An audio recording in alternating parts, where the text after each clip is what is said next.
But tonight we're also hearing from barbers who cut hair for both the victim and the shooter involved in Friday's massacre. Channel 3's Renee Benenati joining us now from Helen's Military Cuts in Pensacola with their stories. Renee? Bob, this barber shop is a popular spot for both students and service members at NAS Pensacola to get their hair cut.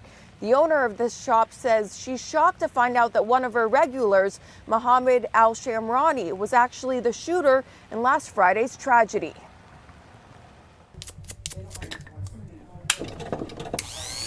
Amy Ross has been a barber here at Helen's Military Cuts for several years. When you walk through that door, your family. About a year and a half ago, Ross says a Saudi Arabian military student at NAS Pensacola walked in for a cut. He quickly became one of her regulars, getting his hair trimmed by Ross every 2 weeks. His name was Mohammed Al-Shamrani. Mohammed was actually very quiet. He would joke and cut up with us all the time. You would have never, ever expected anything like this from any of them. Ross says they talked about everything, including how school was going, how he was excited to visit New York City, and a trip to see his family back in Saudi Arabia. But she tells us Al-Shamrani's attitude changed when he returned to the U.S. from the Middle East. He became a little bit more quiet and wouldn't carry on a conversation with me like he normally would.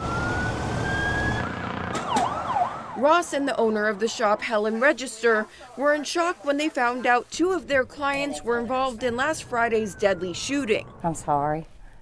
It's just hard when something like this hits home, so close to home, and you don't expect something like that. And it's awful.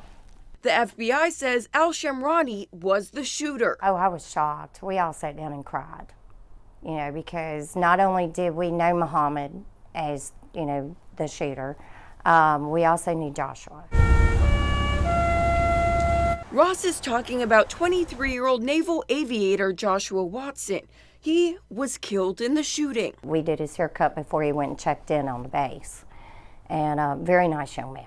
Very sweet, very well-mannered. Register says Watson loved his family and was proud to serve his country. Deputies say he was shot several times and ran outside the building to alert authorities to where the shooter was. And we won't forget him. He was a hero because he was trying to help everybody else, even though he was wounded.